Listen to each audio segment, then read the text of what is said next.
বিতর্কিত ব্যবসায়িক প্রতিষ্ঠান এসালম গ্রুপের বিরুদ্ধে ১,৯৬৩ কোটি টাকার ঋণ খেলাপের মামলা করেছে জনতা ব্যাংক। দুপুরে চট্টগ্রামে অর্থ ঋণ আদালতে এ মামলা দায়ের হয়। বিচারক দুদককে মামলাটির তদন্তের নির্দেশ দেন।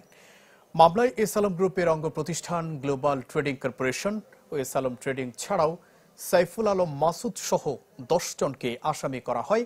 এজাহারে বলা হয়, সাইফুল আলম মাসুদ ও তার পরিবারের সদস্যরা জোর খাটিয়ে জনতা ব্যাংক আগ্রাবাদ সাধারণ বীমা ভবন শাখা থেকে ঋণ নেয়, যা মঞ্জুরে জনতা ও বাংলাদেশ ব্যাংকের উপর চাপ প্রয়োগ করা হয়।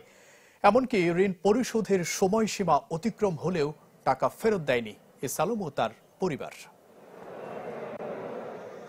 এই মামলায় আজকে আদালত কয়েকটি আদেশ দিয়েছেন।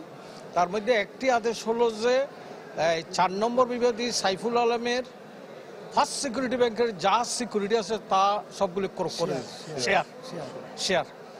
আর ৬ নম্বর বিবাদী হলো আব্দুস সামাদ লাবু, ওনার যত শেয়ার আল আরাফা ব্যাংকে আছে এগুলি সব ক্রোকের নির্দেশ দিয়েছেন আগামী তারিখ পর্যন্ত, তারা হাজির না হওয়া পর্যন্ত।